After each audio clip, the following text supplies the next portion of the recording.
श्री राम जय जय राम।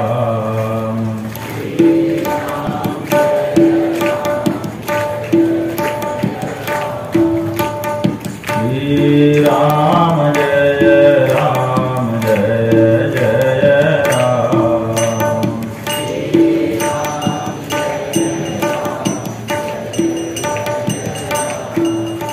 धर्म की अधर्म का प्राणियों में विश्व का गौ माता की, गंगा माता की, गीता माता की, जगत गुरु शंकराचार्य भगवान की।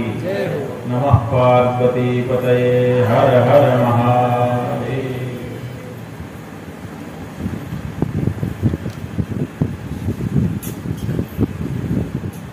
समुपस्थित समादरणीय ब्रह्मचारी श्री ब्रह्म विद्यानंद जी, ब्रह्मचारी श्री निर्विकल्प स्वरूप जी,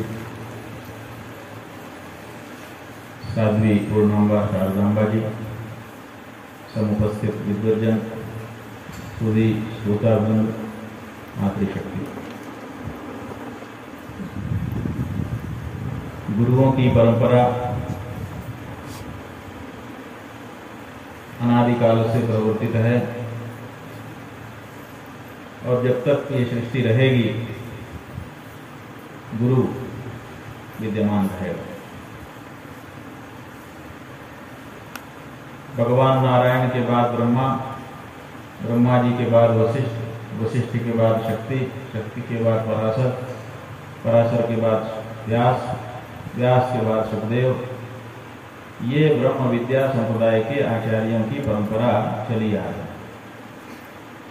सुखदेव जी के बारे में आप जानते ही हैं, चर्चा थोड़ी सी अपने लोगों ने की कि व्यक्ति के मूर्तिमान स्वरूप, ये अपवाद है, क्योंकि हमारे यहाँ कोई भी साधना, कोई भी उपासना उपनयन संस्कार करके कम से कम गुरु दीक्षा के बाद से शुरू होती है। यहाँ तो गुरु दीक्षा का ही नहीं अवसर है, ये पहले से ही दीक्षित अपने आप को मान रहे हैं, क्योंकि भगवान शिव से अमर कथा सुन चुके हैं। इसलिए पहले से ही गर्भ के आने के पहले ही शिव इनको मंत्र दे चुके और उस मंत्र की विस्मृति न करके व्यास पत्नी के गर्भ में आए हैं। इसलिए अपने आप को पूर्व से ही दीक्षित मानते हैं और इसीलिए उत्पन्न होते ही विरक्त होकर के जंगल की ओर चले जाते हैं। व्यास जी पीछे पीछे दौड़े, बेटा बेटा रुक जा, लेकिन बेटा का होता तो रुक जाता। बेटा कौन है? जिसके मन में यह भावना है कि मैं बेटा हूं, जिसके मन में यह भावना ही नहीं है कि कोई मेरा पिता है, कोई मेरी माता है, मैं किसी का बेटा हूं, उसके लिए कोई संबंध कैसे हो सकता है? वास्तव बात तो यही है कि भूमि परत भा ढाबर पानी, जिम जीवहि माया लपटानी। तुलसीदास जी ने वर्षा ऋतु का वर्णन करते हुए कहा कि पहले गर्मी में भूमि में धूल बहुत हो जाती है और जब वर्षा काल आता है तो भूमि के ऊपर जल की बूंदें आकाश से गिरती हैं और गिरते ही क्या होता है कि जैसे ही पानी की बूंद ऊपर से गिरी, जब तक वो आकाश से गिर रही थी पूरी तरह से स्वच्छ, लेकिन जैसे ही धरती पे गिरी धूल ने उसको लपेट लिया। अब वो धूल का एक गोला हो गया। पहले पानी ही पानी था और अब पानी और मिट्टी सना हुआ एक छोटा सा गोला बना। जैसे ही धरती पर पानी की बूंद आई, मिट्टी उसमें प्रवेश कर गई। ठीक इसी तरह से जैसे ही हम आप धरती पर आए, अभी हम जन्मे, इतने में ही माया हमको लिपट गई। जैसे पानी को, वर्षा के पानी को धूल लिपट जाती है, एकाकार हो जाती है, ऐसे ही माया है। अब वो माया, आप तो सब कुछ भूल गए, गर्भ तक सब कुछ याद था, लेकिन बाहर आते ही नया वातावरण मिला तो सब कुछ भूल गया। जैसे चोट लगते ही विस्मृति हो जाती है, धक्का लग जाए बहुत बड़ा, एक्सीडेंट हो जाए तो बहुत से लोगों की स्मृति गायब हो जाती है। तो ये बहुत बड़ा एक्सीडेंट है हमारा गर्भ से बाहर आना। कितनी सब कुछ छोटी सी जगह पे कैसे सिकुड़े हुए हम गर्भ में बैठे हैं। जो लोग यंत्र के माध्यम से गर्भ का चित्र लेकर के दिखाते हैं, उसमें गर्भावस्था के बालक को आप देखिए, सिकुड़ा हुआ बैठा हुआ है, छोटी सी जगह में, घने अंधेरे में, और जाने कौन कौन से वातावरण का सहन करता हुआ वो वहां पर सिकुड़ करके बैठा है। और अचानक इतना बड़ा संसार, तो वातावरण पूरी तरह से बदल गया। एक झटका लगा और वो झटका ऐसा लगा कि सब कुछ भूल गया। पिछले 100 जन्मों की स्मृति गर्भ के समय में हमको थी, लेकिन जैसे ही हम बाहर आए सब कुछ भूल गए। अब हमको कुछ पता नहीं। अब हमको लोग बता रहे हैं धीरे धीरे, बेटा मैं तेरी मां हूं, बेटा ये तेरे पिता हैं। दूसरा आया भैया, दूसरा आया बहना। अब सारे संबंध आपके धीरे धीरे जुड़ने लग गए। ये संबंध भगवान ने थोड़े बना के भेजे।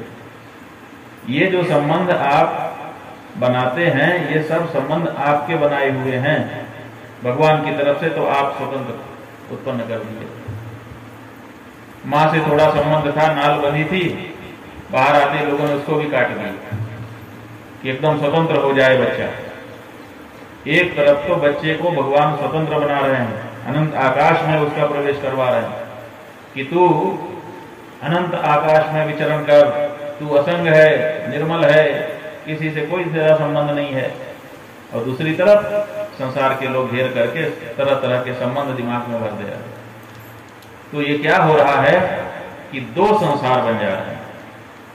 एक भगवान का बनाया संसार जिसमें हम असंग हैं, जिसमें हम एकाकी हैं, जिसमें कोई संबंध नहीं है।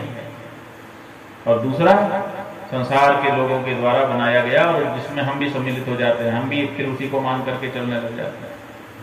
तो इसलिए ये जो संसार है, इस एक संसार के अंदर 2 संसार हो जाते हैं, 2 सृष्टि हो जाती है। एक भगवान की बनाई सृष्टि और एक हमारी बनाई सृष्टि। भगवान ने जंगल बनाए तो हम बगीचा बना दे रहे हैं। भगवान ने गुफाएं बनाई तो हम घर बना दे रहे हैं। एक भगवान का बनाया संसार दिखता है, प्रकृति के साथ वो चला जा रहा है। सब कुछ प्रकृति बना रही है। भगवान ने खाने के लिए स्वादिष्ट वस्तुएं बनाई, पीने के लिए स्वादिष्ट जल दिया, लेकिन हम अपने तरह से भोजन बनाते हैं, हम अपने तरह का पानी बना ले रहे हैं और फिर उसको पीते हैं। तो इसका मतलब यह है कि एक संसार भगवान का बनाया और एक संसार हमारा बनाया, दोनों मिल करके इस समय चल रहा है। दोनों मिल करके चल रहा है तो उसका परिणाम क्या आ रहा है? तो उसका परिणाम भी 2 तरह का आ रहा है। भगवान के संसार में सुखी सुख है और हमारे संसार में दुखी दुख है। अब क्या हो रहा है कि दोनों संसार मिल करके हमारे सामने आ रहे हैं, दोनों को हम एक साथ भोग रहे हैं। इसलिए कभी कभी सुख हमको अनुभव होता है और कभी कभी दुख हमको अनुभव होता है। संसार में जब हम जाते हैं तो हमको प्रायः परिणाम में दुख ही मिलता है, और भगवान की तरफ जाते हैं, जैसे ही सबसे हट करके अलग बैठते हैं वैसे सुखी होने लग जाते हैं। ये तो कहिए कि भगवान ने ऐसी व्यवस्था बना दी, अनिवार्य कर दिया कुछ चीज को। किस चीज को? कि कुछ देर प्रतिदिन तू संसार से अलग रहेगा, अनिवार्य कर दिया। 6 घंटे से 8 घंटे तक सोने के कारण तू संसार से अलग रहेगा, तो हमको रहना पड़ता है। अगर ये भगवान ने नींद न बनाई होती तो क्या होता? हम और 8 घंटा संसार में रहते, तो तब हमारी क्या हालत होती? ये तो कहिए कि प्रतिदिन 8 घंटे भगवान हमको संसार से अलग कर देते हैं। हमारे घर के जो लोग हैं, हम बाजार से घर में आ जाते हैं, घर से अपने कमरे में चले जाते हैं, कमरे में भी अलमारी बंद कर देते हैं, मोबाइल बंद कर देते हैं, लैपटॉप बंद कर देते हैं, अगल बगल में कोई मित्र परिवार का व्यक्ति सोया है तो उससे बात बंद कर देते हैं, आंख बंद कर लेते हैं, एकदम सब बंद कि भाई अब संसार बंद करो। जब हम संसार बंद करके कुछ देर पड़े रहते हैं तो उसके कारण दूसरे दिन फिर ताकत आ जाती है। अगर ये ना होता तो ताकत हमारी तो संसार में 2-4 दिन की ही है। ये तो परमात्मा का सानिध्य कुछ हमको अज्ञान दशा में मिल जाता है, जिसके कारण संसार में भी हम कारगर हो पाते हैं। अन्यथा संसार के लिए भी 5-7 दिन से ज्यादा, इसीलिए 7 ही दिन है, 7 दिन से ज्यादा कोई नहीं चलता। ये कहा गया है कि 7 दिन कोई निराहार रह ले तो शास्त्र की दृष्टि से वो मर जाता है, इसीलिए राजा को उस व्यक्ति की हत्या का पाप लग जाता है। इसलिए 7 दिन किसी को निराहार नहीं रहने देना चाहिए। ये परंपरा शास्त्र की चली आई है, इसलिए कोई जब उपवास वगैरह पे बैठता है तो प्रशासन तुरंत संपर्क करता है कि अरे भाई बोलो क्या बात है, खत्म करो खत्म करो, पानी पिला के जूस पिला के कैसे भी करके समाप्त कराने के लिए प्रयास करने लगता है। क्यों? क्योंकि शास्त्र में लिखा हुआ है। जानते भले नहीं है लेकिन परंपराओं के कारण मानते जरूर हैं। तो ये जो संसार है इसमें हमारा बनाया और भगवान का बनाया, दोनों संसार काम कर रहे हैं। और दोनों संसार बनाए के कारण ये जैसे मीठा और खट्टा डाल करके खट्टी मीठी चटनी बन जाती है, ऐसे ये संसार खट्टी मीठी चटनी सा बना हुआ है और हम इसका स्वाद लेते हुए पड़े थे। तब ये तो चलता ही रहेगा। इसीलिए गुरु वो आते हैं और वो कहते हैं कि तेरे दुख का कारण दूसरा कोई नहीं है, तेरे दुख का कारण तू है, क्योंकि तूने एक संसार बनाकर रखा।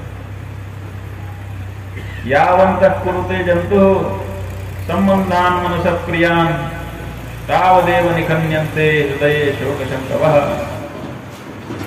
ये कहा गुरुओं ने कि संसार में आकर के तुम जितने संबंध बना रहे हो, समझ लो कि इतनी ही कीलें अपनी छाती में तुम ठोक रहे हो।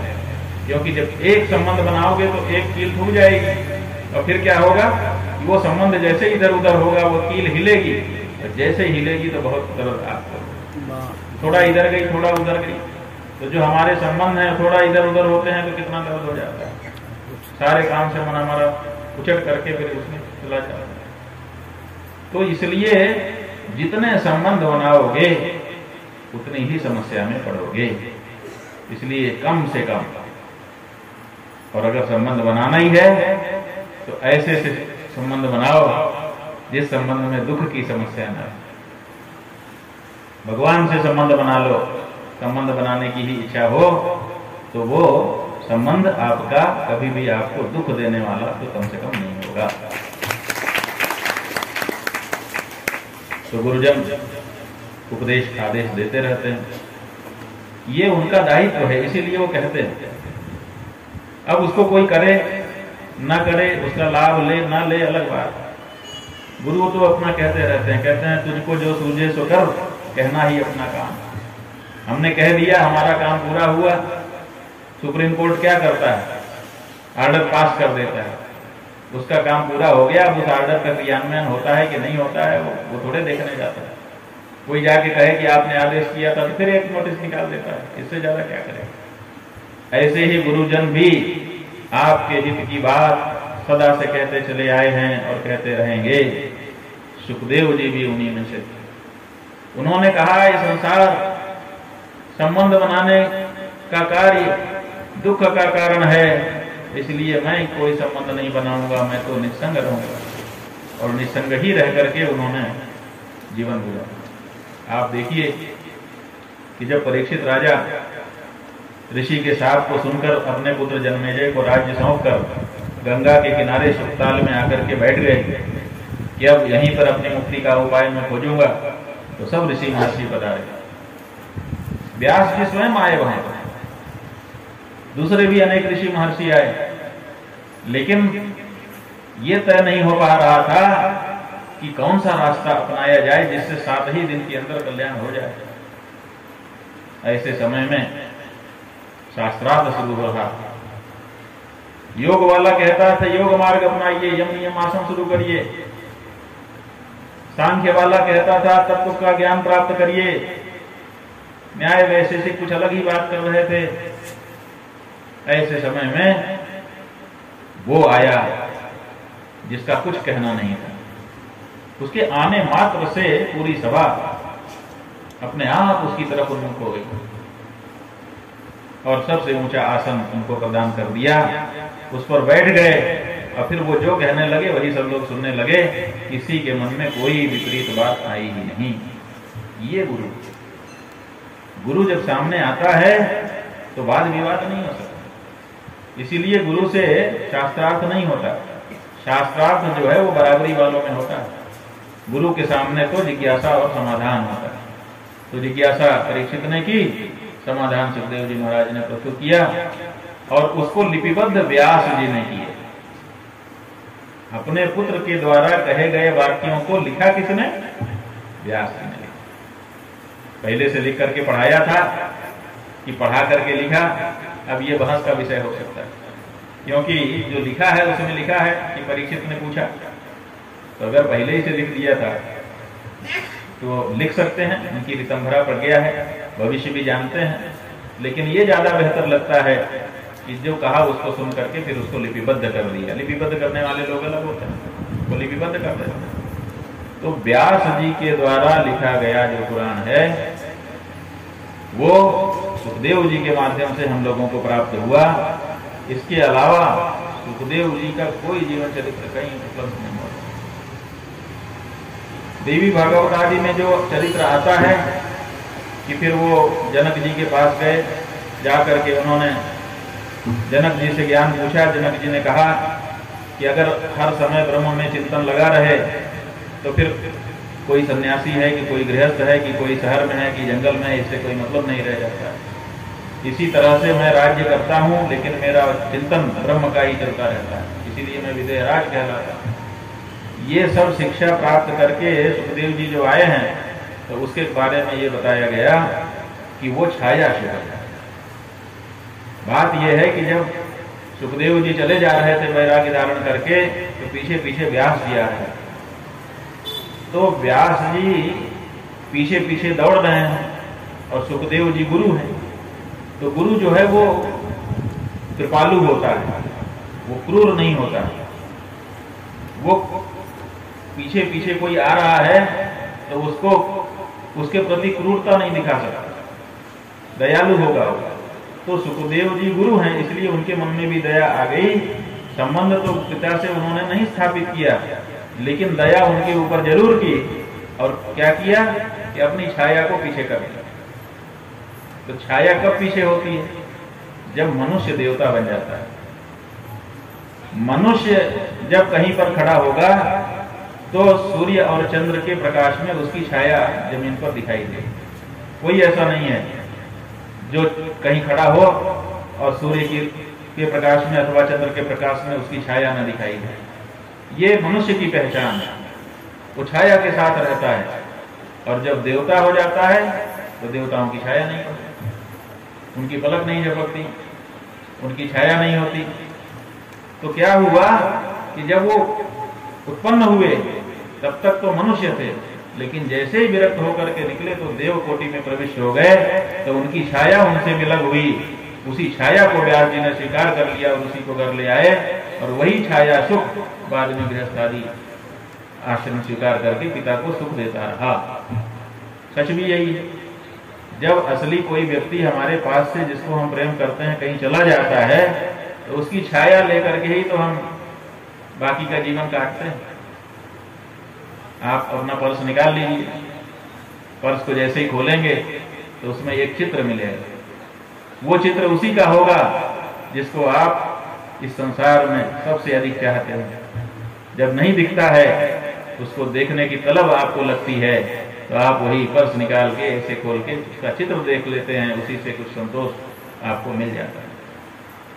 तो ये जो छाया सुख है वही छाया सुख आया और उन्हीं के द्वारा गृहस्थ आश्रम का भी पालन व्यास जी की प्रीति के लिए किया गया। सुखदेव जी के बाद कौन गुरु हुआ ये प्रश्न। तो जो परंपरा का श्लोक है वो बताता है कि ब्रह्म विद्या संप्रदाय कर्ता जो गुरु हैं उनमें सुखदेव जी के बाद गौड़पादाचार्य बहुत बड़े विद्वान। उनके बारे में श्लोक लिखा है, गूढ़ा माया यस्य वाक्यैर व्रीडिता विलयं गता क्रीडंतम विद्या साधम गौड़पादम तमाश्रये। ये जो गूढ़ा माया है, समझ में ना आने वाली माया, जिसको कोई जान नहीं पाया, वो माया, जैसे ही उसने गौड़पादाचार्य जी के वाक्यों को सुना, व्रीडिता विलयं गता, लजा करके पिघल गई, माने अंतर ध्यान हो गई, समाप्त हो गई। ऐसे जो गौड़पादाचार्य जी हैं, जो विद्या के साथ ही निरंतर क्रीड़ा करते रहते हैं, विद्या व्यसनी हैं, उनके चरणों में हम प्रणाम कर रहे हैं। ऐसा ध्यान का श्लोक उनका मिलता है। मतलब यह है कि जो गौड़पादाचार्य जी के वाक्य हैं वो माया को समाप्त करने में समर्थ है। उनके वाक्यों का श्रवण अगर ठीक से कोई कर ले तो वो माया से तर जाएगा। ऐसे गौड़पादाचार्य, और उन्हीं के शिष्य हैं गोविंद पादाचार्य। सबसे बड़ी खुशी की बात क्या है? वो ये है कि हमारे आज के जो गुरु जी हैं, आद्य जगत गुरु शंकराचार्य, उन्होंने ये जो दो आचार्य हैं, सुखदेव जी तक तो सब कुछ लिपिबद्ध है, क्योंकि व्यास जी ने लिख दिया। व्यास जी के लिखे में ही नारायण का चरित्र आ गया, वशिष्ठ का चरित्र आ गया, शक्ति का, पराशर का, स्वयं व्यास का, सुखदेव का। यहां तक तो व्यास जी ने ही लिख दिया सबका इतिहास, तो हमको सबको पता हो गया। इसके बाद लिखने वाला, बताने वाला कोई नहीं है, इसलिए गौड़पादाचार्य जी, गोविंद पादाचार्य जी का चरित्र देखने में नहीं आता। लेकिन इन दोनों गुरुओं का जो चरित्र है उसको प्रकाशित करने का काम आज के हमारे जगत गुरु शंकराचार्य जी महाराज ने किया। उन्होंने बता दिया, दो गुफाएं उन्होंने दिखा दी हमको, एक गोविंद पादाचार्य जी महाराज की गुफा और दूसरी गौड़पादाचार्य जी महाराज की गुफा। और सबसे बड़ी खुशी की बात तो यह है कि ये दोनों की दोनों गुफाएं भगवती नर्मदा के तट और नरसिंहपुर जिले में विद्यमान। नर्मदा जी का जो उत्तर तट है, उस उत्तर तट पर दोनों गुफाएं विद्यमान हैं, जिसका अन्वेषण जगत गुरु शंकराचार्य जी महाराज ने किया। फिर वैज्ञानिकों ने उसका अध्ययन भी किया और सबने प्रमाणित कर दिया कि वही गुफा है। श्रृंगेरी के शंकराचार्य जी स्वयं आए, गुरु जी के साथ उन्होंने जाकर के गुफा में ध्यान किया और ध्यान के बाद उन्होंने कहा कि जैसा वर्णन मैंने सुना था वैसी ही अनुभूति मुझको इस गुफा में हुई है। उन्होंने ये भी कहा, जब वो गुफा में प्रवेश करने वाले थे, बाद में बताया उन्होंने कि जब मैं गुफा में प्रवेश करने वाला था तो बहुत दिन से एक कोई श्लोक था जिसको मैं याद कर रहा था, महीनों से मन में चल रहा था लेकिन याद ही नहीं आ रहा। तो जब गुफा में मैं प्रवेश करने लगा तो मैंने मन में संकल्प किया कि अगर ये गोविंद पादाचार्य जी की गुफा होगी तो यहाँ पर ध्यान करते समय मुझे वो श्लोक यथावत याद हो जाएगा, ध्यान में आ जाएगा। और जब बाद में निकले तो उन्होंने कहा कि जैसे ही मैं ध्यान में गया, सबसे पहले पूरा का पूरा श्लोक मुझे ध्यान में आ गया। इससे मुझे पता चलता है कि ये गुफा चमत्कारिक गुफा है। ज्ञानी गुरु यहाँ पर बहुत लंबे समय तक रहे हैं, आज भी उनके परमाणु वहां पर विद्यमान।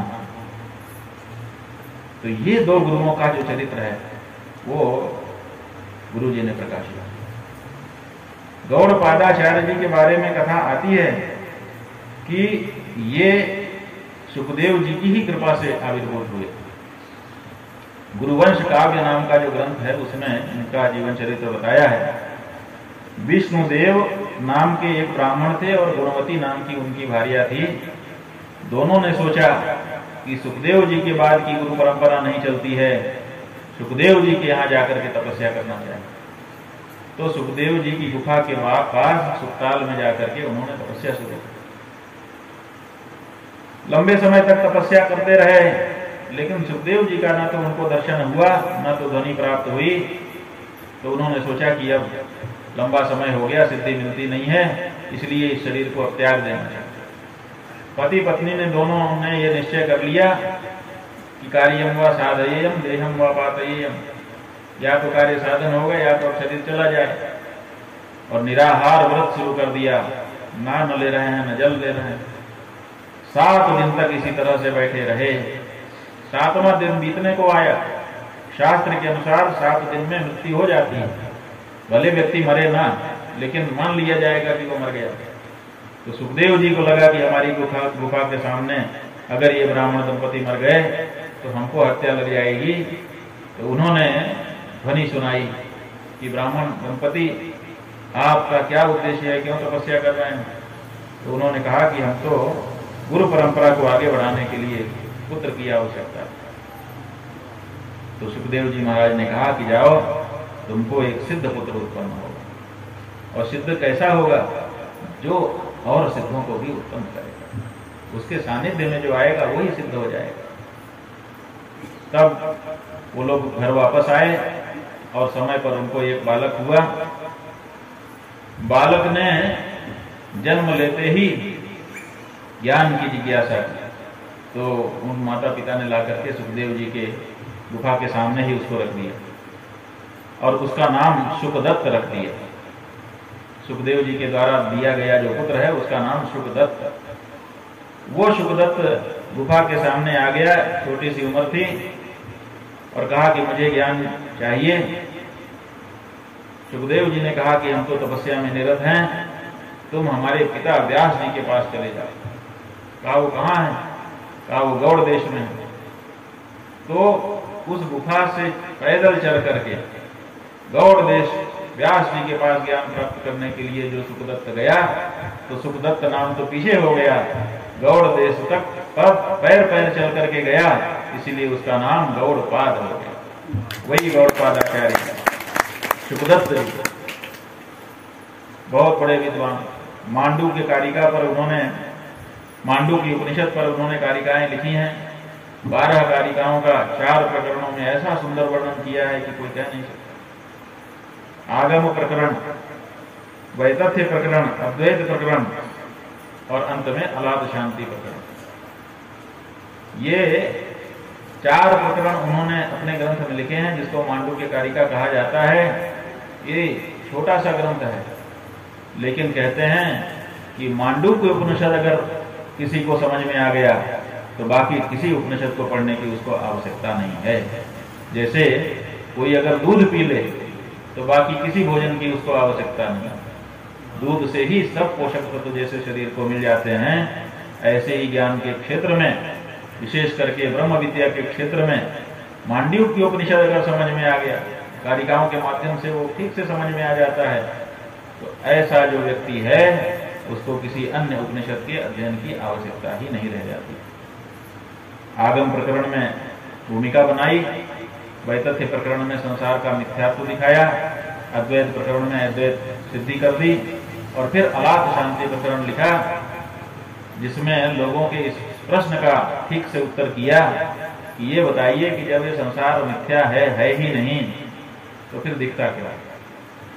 बहुत से लोगों का यही सवाल है कि महाराज आप कहते हैं कि संसार मिथ्या है, तो दिखता क्यों है? दिख रहा है तो दिखने वाली चीज झूठी हो सकती है क्या? दिखने वाली बहुत सी चीजें झूठी होती हैं। दिखने मात्र से कुछ चीज तो सच नहीं हो जाती। आप देखिए, यहीं खड़े हो जाइए किसी टीले पर और बहुत दूर देखिए, आप देखेंगे कि आसमान और धरती एक साथ मिल रहे हैं। आपकी आंखों से अभी दिखाई देगा, जितने लोग खड़े हैं सब देखेंगे, लेकिन क्या कहीं धरती और आसमान मिलते हैं? कितना ही इस दिशा में चले जाइए, कितना ही इस दिशा में चले जाइए, बहुत से लोग बहुत दूर तक चले गए, लेकिन आज तक उनको वो जगह नहीं मिली जहां धरती और आसमान एक साथ मिल रहे। तो आंखों से तो दिखता है, लेकिन आंखों से दिखने से सच है क्या? इसी तरह से रेल के लाइन के बीच में खड़े होइए, अगर सीधी लाइन है तो आपको दिखेगा कि सकरी होती चली जा रही है, और फिर बहुत दूर देखेंगे तो लगेगा कि मिल ही गई। तो क्या रेल की 2 पटरियां कहीं आपस में मिलती हैं? और अगर मिलेंगी तो उस पर रेल कैसे चलेगी? मिल ही नहीं सकती हैं। उनको तो उचित दूरी पर, पहिया जहां पे पहले से तय है उतनी दूरी पर रहना है, तो वो मिलती नहीं है आपस में, लेकिन आंखों से दिखती है कि मिल रही है। जाने का कितने ऐसे दृश्य हैं जो आंखों से दिखाई देते हैं, लेकिन जैसा दिखाई देता है वैसा नहीं होता है। तो ऐसी परिस्थिति में आंखों को देखा ही सब कुछ सच नहीं है। अगर ये संसार आंखों से दिखता है तब भी इसको दूसरे प्रमाणों के ऊपर भी कसना पड़ेगा। ये स्थिर रहना चाहिए, वो रहता नहीं। इसीलिए इस प्रकरण का नाम अलाद शांति रखा।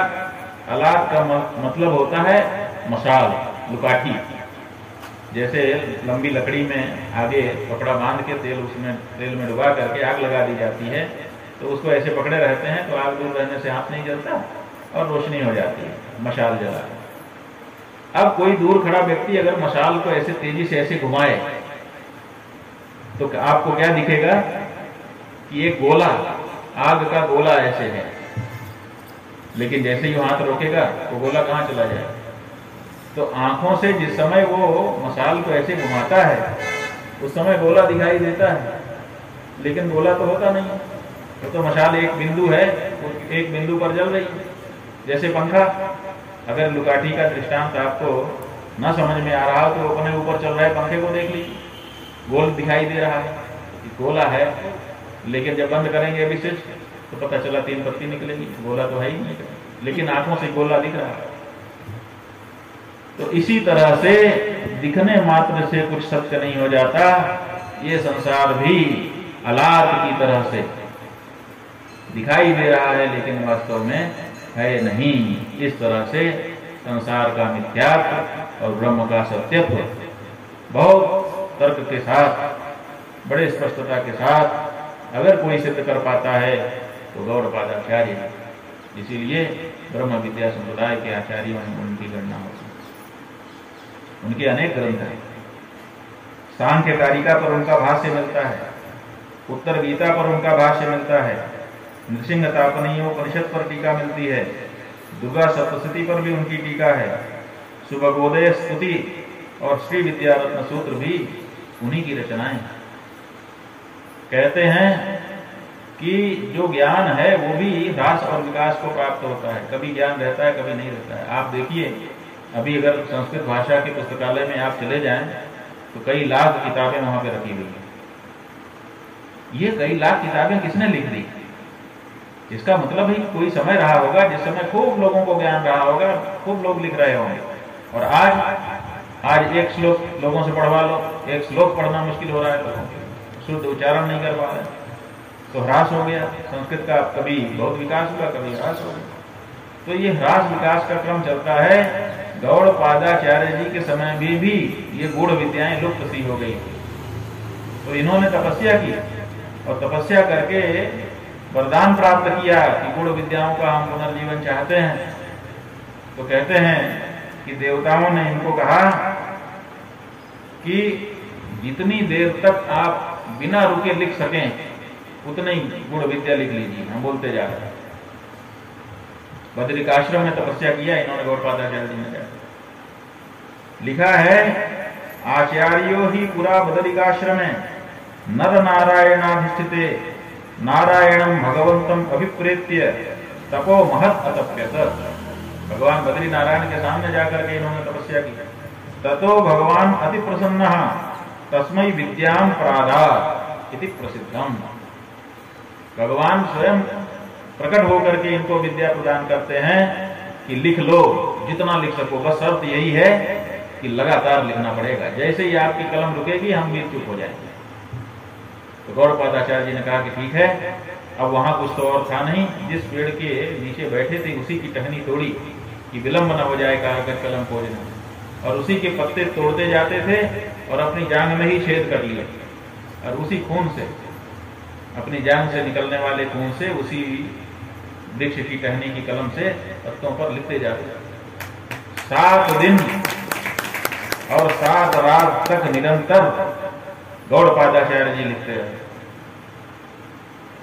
7 दिन बीतने के बाद फिर नींद का नशा तगड़ा हो गया तो वो झूल करके गिर गए। तब उनकी लेखनी बंद हुई उतना जो लिखा 7 दिन 7 रात में, वो उनका साहित्य है। आप समझिए कि आपके गुरु ने ज्ञान का संचय हो जाए, उसको लिपिबद्ध कर दें ताकि आने वाली पीढ़ी उसको पढ़ करके कृतार्थ हो सके, इसके लिए कितनी कठिन तपस्या की। चाहते तो वो भी घर मकान बना के आपके जैसे आराम से रह सकते, लेकिन वो बद्रिक आश्रम में गए तपस्या करने, और फिर 7 दिन 7 रात सोए ही नहीं, तो खाने पीने का तो सवाल ही नहीं। 7 दिन 7 रात लगातार, और वो भी अपनी जान में से खून बहते हुए उसी खून से लिखते गए, क्योंकि शाही कहां से है। कितना कठिन है विद्या का संरक्षण, और अपने गुरुओं ने कितनी कठिनाई से विद्याओं का हम सबके लिए संरक्षण किया है। आज हम उनके ग्रंथों की कीमत भूल गए। आज हम उनके ग्रंथों को फूटी आंख नहीं पढ़ रहे हैं, उनके ग्रंथों के शीर्षक नहीं जान रहे हैं। क्या उनको ये कल्पना रही होगी? वो तो ये सोचते होंगे कि ये हमारे द्वारा लिखा जा रहा जो ग्रंथ है, इसको लोग बड़े प्यार से अपनाएंगे और इन ग्रंथों को पढ़ पढ़ करके अपने कल्याण का मार्ग खोज लेंगे। हमारे पूर्वजों ने हमको बहुत कुछ दिया है। ये हमारी आपकी नालायकी है कि हम उनका उपयोग नहीं करते। कहते हैं कि गौड़पादाचार्य जी जब व्यास जी के पास अध्ययन करने के लिए जा रहे थे, तो उनके माता पिता सामने आ गए। कहा, बेटा, हमने तुमको गुरु बनाने के लिए ही उत्पन्न किया, मांगा सुखदेव जी से, लेकिन अब तुम्हारे ऊपर हमको मोह आता है कि तुम अगर घर में रहते, तुम्हारा ब्याह होता, तो संतान होती, हम पितृ ऋण से भी ऋण हो जाते और तुमको भी कुछ सुख मिलता। तो गौड़पादाचार्य जी ने कहा कि पिताजी, आप ये काम दूसरे पुत्र से करवा लीजिए। एक और पुत्र, जब आपने हमको प्राप्त कर लिया, इसका मतलब आपके अंदर पुत्र प्राप्त करने की सामर्थ्य है, तो एक और पुत्र प्राप्त कर लीजिए। जैसे भी तपस्या करिए, जो करिए, एक और पुत्र पैदा कर लीजिए और उसी से आप ये गृहस्थी का काम करवाइए। और जहां तक पितृ ऋण से उऋण होने की बात है, तो पितृ ऋण से उऋण व्यक्ति तब हो सकता है जब वो एक संतान उत्पन्न करता, क्योंकि पितरों ने हमको जन्म दे दिया, यही उनका हमारे ऊपर ऋण है। अगर वो ये कार्य न करते तो हम नहीं हो सकते। इसलिए उनका ऋण हम कैसे उतारें? उनकी माँ की कोख की कीमत, पिता के प्यार की कीमत कैसे दें? अगर कीमत दें भी तो पहले कीमत तय होनी चाहिए। कीमत कौन तय करेगा? क्योंकि उन्होंने तो कभी कीमत तय नहीं की। आज तक किसी माता पिता ने अपने कोख की कीमत तय नहीं की। ऐसी स्थिति में उसको चुकता करना भी मुश्किल है। तो ये बताया गया कि जब कोई लेता नहीं है कीमत मुंह बोल करके, तो उसको अंदाजा करके दे दिया जाता है। और अंदाजा क्या है कि जितना उसने हमको दिया उतना ही हमारी बेटी के ब्याह में जितने का लिफाफा शर्मा जी ने दिया हम याद रखते हैं, इनकी बेटी के विवाह में उतने का लिफाफा आप भी दे देते। यही होता है। ऐसी स्थिति में पितृ ऋण से उऋण होने का तात्पर्य तब तरीका यही है कि उन्होंने हमें उत्पन्न किया, हम भी एक को उत्पन्न कर रहे, यही तो। लेकिन ये उत्पन्न करने से क्या होगा? उत्पन्न कर देंगे तो वो पिंडदान करेगा, तर्पण करेगा, यही सब तो करेगा। पितृलोक में हमको तृप्ति होगी। तो हम एक सवाल पूछते हैं, ये बताओ कि आपका कोई रिश्तेदार, मान लीजिए आपका माता पिता, किसी अपराध में जेल चले गए। अब 2 बेटे हैं उस माता पिता के जो जेल गए हैं। एक बेटा कहता है कि मैं तो पितृ ऋण से उऋण होऊंगा, इसलिए पिंडदान तर्पण जैसे करना चाहिए। माता पिता जेल में प्रत्यक्ष हैं तो हम उनको भोजन टिफिन में लेकर के रोज जाएंगे, पानी रोज लेकर के जाएंगे, तो उनको खाना पीना देते रहेंगे। उनको कोई तकलीफ नहीं होनी चाहिए। आखिर उनका हमारे ऊपर उपकार है। कितना अच्छा बेटा है। दूसरा बेटा, वो भी बेटा है, वो कहता है ना हम खाना पीना नहीं लेके जाएंगे, तो आपको लगेगा कि ये तो नालायक बेटा है। लेकिन वो खाना पीना तो लेके नहीं जाता। वो क्या करता है कि वकील के पास जाता है और जा करके वहां पे कागज पत्र तैयार करवाता है न्यायाधीश के सामने खड़ा होकर के उनकी जमानत नहीं, उनके ऊपर जो आरोप लगा है उसको निरस्त करवा देता है। निरस्त करवाने से क्या होगा कि जेल से छूट करके वो लोग घर आ जाएंगे तो घर का भोजन उनको अपने आप मिलने लग जाएगा। वो कहता मैं खाना पहुंचाऊं, इससे अच्छा है कि ये परिस्थिति ही समाप्त कर दो। तो ये दो जो बेटे हैं, इनमें से एक गृहस्थ बेटा है, वो भी पितृऋण से उऋण हो रहा है। गया में जाके पिंडदान करता है, पितृपक्ष आता है तो तर्पण करता है, ये सब करता है, पितरों के लिए खाना पानी पहुंचा रहा है। और दूसरा वो विरक्त हो गया, वो ये नहीं कर रहा है, वो गया श्राद्ध वगैरह नहीं कर रहा है, अपना ही कर चुका तो क्या दूसरे का करेगा। लेकिन वो माता पिता की मुक्ति का मार्ग प्रशस्त कर रहा है। ये कहा गया है कि जिसके घर में एक विरक्त सन्यासी हो जाता है, उसकी 60 पीढ़ी पहले की, 60 आने वाली और एक वो स्वयं 121 पीढ़ियां तर जाती हैं। तो जो ये बेटा है सन्यासी, ये भी पितरों को मुक्त कर दे रहा है, और वो जो गृहस्थ बेटा है वो भी दाना पानी पहुंचा रहा है। दोनों हैं तो अच्छे, लेकिन आप बताइए कि इनमें से अच्छा बेटा कौन सा है?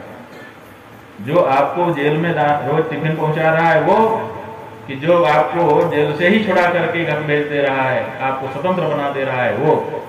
तो कहना होगा सबको कि वो जो जेल से छुड़ा दे रहा है वही अच्छा है, क्योंकि जेल में रह करके घर का खाना खाने का क्या आनंद है, घर में रह करके घर का खाना खाने का आनंद है। इसलिए दोनों माता पिता के प्रति कारगर है। ऋणत्रयमपाकृत्य मनोमोक्षे निवेशयेत्। तो जो सुखदत्त जी हैं, जो गौड़पादाचार्य होने जा रहे हैं, उन्होंने कहा कि हम तो तुमको दाना पानी देने का काम नहीं करना चाहते, हम तो तुम्हारी मुक्ति ही करने के लिए अब गुरु की शरण में जा रहे हैं। और वही उन्होंने किया। जाने कितने लोग उनका जो ग्रंथ है उसको पढ़ करके अभी तक ज्ञानी बन गए होंगे और मोक्ष को प्राप्त हो गए होंगे। ऐसे गौड़पादाचार्य, उन्हीं के शिष्य थे गोविंद पादाचार्य। कहते हैं कि ये जो गोविंद पादाचार्य जी थे, ये तो गोणिका नाम की इनकी माता है। गोणिका सवेरे सूर्यार्घ दे रही थी, और जैसे उसने अंजलि में जल दिया, ऐसे उसको छींक आई और छोटे से बालक के रूप में उसकी अंजलि में दिखाई दी। अब ऐसे दिखाई दिए कि वो अंजलि छोड़ रही थी, तब तक गिर भी गई। गिरने पर उसने देखा इनको, तो हाथ में उठा लिया, अरे ये तो बच्चा है। कहा ये मेरी गिरती हुई अंजलि से गिरे हैं, इसलिए इनका नाम पतंजलि। पतन माने गिरना, और अंजलि, अंजलि से गिरते हुए मैंने इनको देखा, इसके लिए इनका नाम पतंजलि। वो पतंजलि हो गए।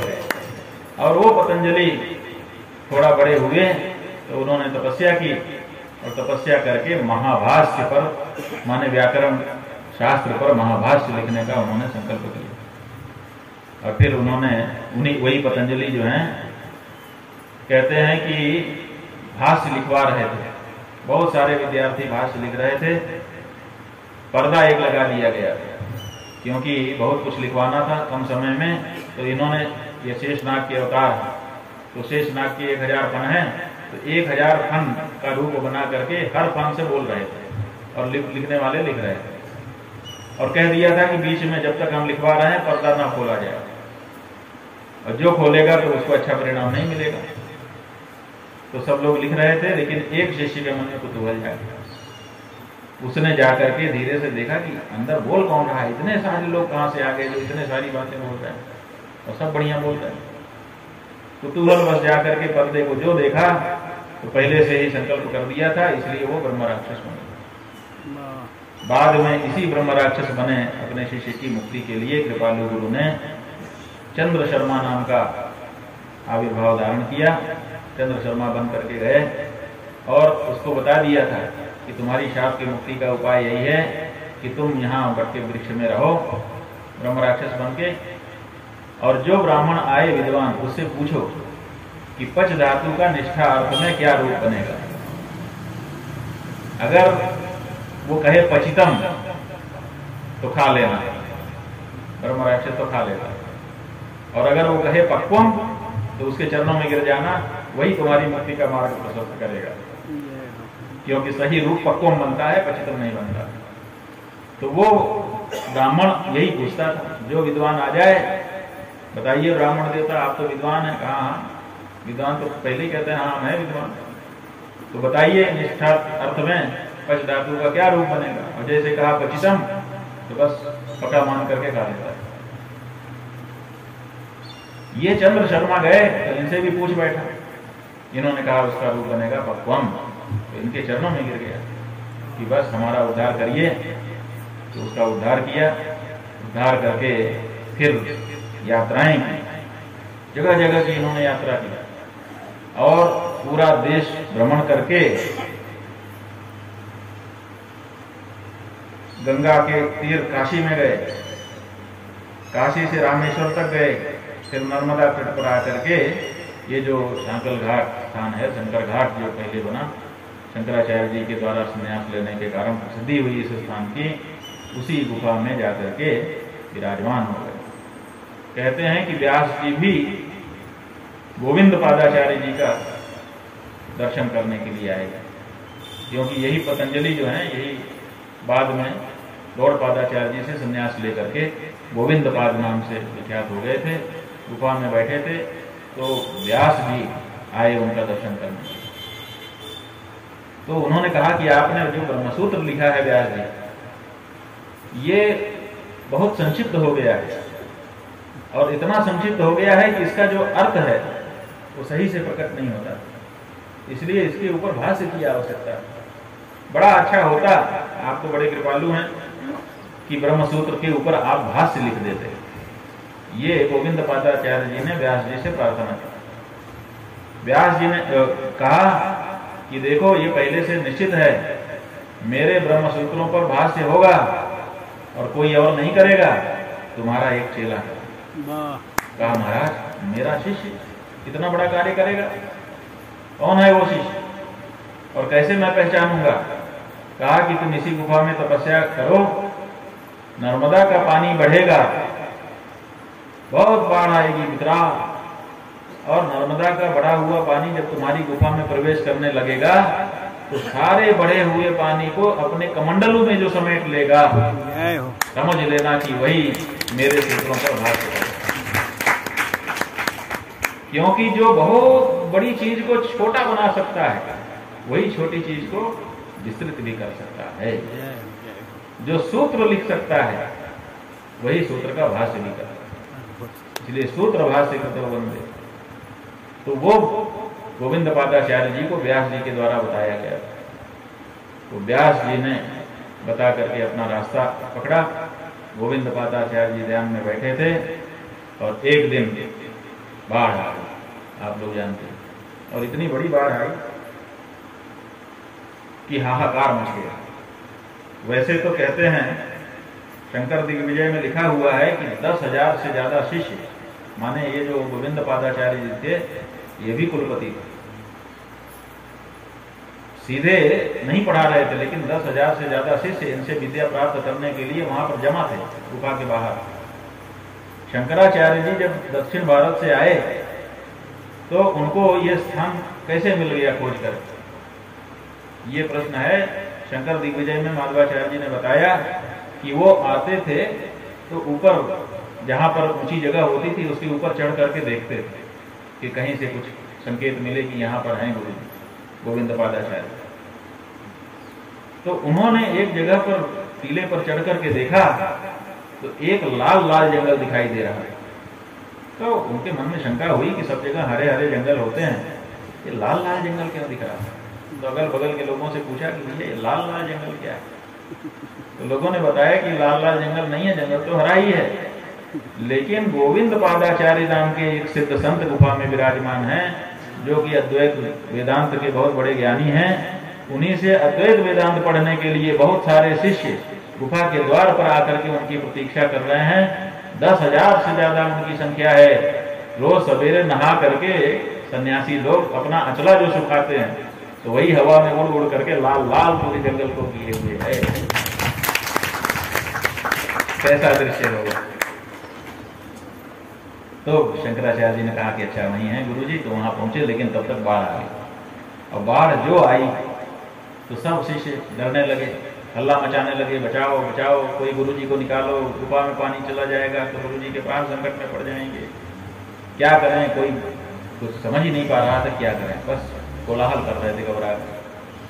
ऐसे समय में भगवान शंकराचार्य आगे आए और अपना कमंडलू उन्होंने नर्मदा जी के सामने रखा और नर्मदा जी उसमें समाने लगी और भगवान शंकराचार्य हाथ जोड़ करके नर्मदा जी की प्रार्थना करने लगे। सबिंदु सिंधु सुस्खल तरंग भंग रंजितम द्विसत्सुपाप जात जात कारिवारि संयुतम कृतांत दूत काल भूत भीतिहारी वर्मदे त्वदीय पाद पंकजम नमामि देवी नर्मदे। हे नर्मदे, आपके चरण कमलों को हम नमस्कार करते हैं। आप भय का हरण करने वाली हैं।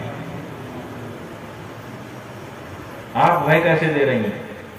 आपके स्वभाव से विपरीत है ये बात, आपके कुल स्वभाव के विपरीत है ये बात। जब नर्मदा जी को यह स्मरण कराया तो नर्मदा जी कमंडलू के जल में समा गई और समस्या दूर हो गई।